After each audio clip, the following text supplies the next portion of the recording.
Well, it is certainly something we don't like to think about, but the reality is it happens. How prepared would you be if someone were to attack you? We are spending some time here in Kingsport at the Total Self-Defense Academy, where they can teach you some techniques that could save your life. All right, we are taking you inside the studio. We are here now with owner and coach Joe Booher. Thanks for hosting us today. Thank you for coming out. Appreciate it. You've been here for a few years now, and you have a different technique to self-defense. Kind of explain what you do for our viewers. Okay, so self-defense, you're going to have to realize that only one person in a self-defense situation knows there's a fight. So we have to train everybody from youth to seniors to understand the situation and how to maintain and manage distance, and what happens if they connect to you, and how to use that connection to neutralize the situation. And just hearing you talk about this, my heart already starts racing, because it's one of those situations that you hope that it never happens to you, but the reality is it happens a lot more than we think, and especially on college campuses and being around communities, the danger is there. We've got some young ladies who are off to college, if not already are going, that they've already had encounters. We're here now with Emily, one of the students here. You've been doing this for about 2.5 years, you said. What made you decide that this is something you wanted to try? When I was about 10 or 11, I got interested in joining a martial arts academy due to the fact that, being a smaller woman, I feel that jiu-jitsu or a martial art for self-defense is necessary for me, especially on a college campus, as you said previously, or in a community situation. Do you feel more confident when you're out just in the community, just doing your errands, your everyday life? Do you feel the difference, like knowing the skills that you have? Yes, and it makes you more aware.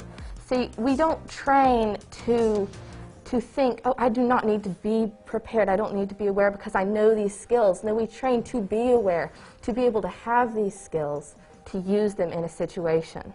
It sounds like it's almost as much emotional as it is physical. It is, yes. It trains you mentally and emotionally to think. To think is the key. And to be aware and to think is one of the most important things you can have in a situation.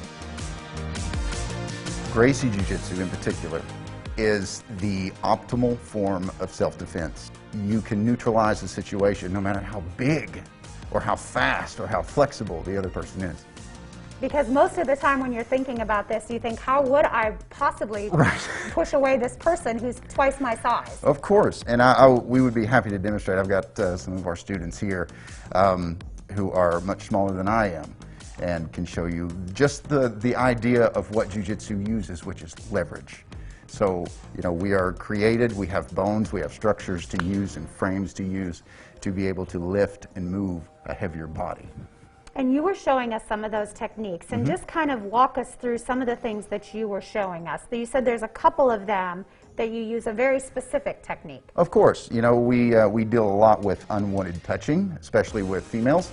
If they're in a situation where someone comes up and either caresses their hair or touches their shoulder or something like that, we have techniques to where you can neutralize the situation with joint locks. And you're not even laying a hand on the person. All you're doing is wrapping them up. Come up and over, and when your hand comes up through, you hold it like you're holding a platter. You grab your own hand or wrist, and you just lift. And by lifting, it will turn the elbow toward the sky, torquing the shoulder. And I noticed, like, you will kind of stop when you've taken control of the situation. Correct. Is that how it works in self-defense as well? Yes. Here's a story. I've got a. I had this little guy come to me from being bullied in school. He was in the 3rd grade. He had been taking jiu-jitsu with me for probably about 6 months.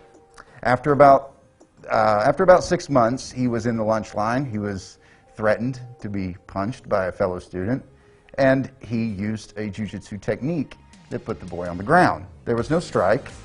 He put the boy on the ground. And then after that situation, he looked at him and said, "It's time to cool off, man." I mean, how powerful is that, to have the ability to neutralize a situation? So a lot of what you do is really building confidence and standing up for yourself, as well as defending off predators. Of course.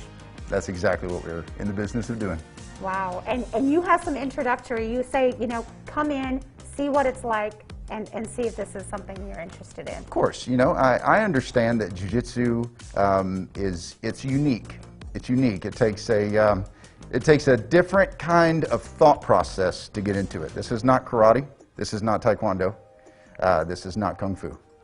This is something for the smaller, weaker person to be able to control the situation with a faster, stronger opponent. So we build confidence in doing so. You know, with the techniques that we learn and the techniques that we use, you can't learn them in a day. So that's why we offer you to come in, to try it out, and try it for a few weeks. No charge. It's on the house. Just try it, because I think everyone needs jiu-jitsu. Yeah, definitely some important skills that they are teaching at that academy. And important to note, too, they work with all ages. If you would like to learn more, you can call the academy. You can also check out their website at totaldefenseacademy.com.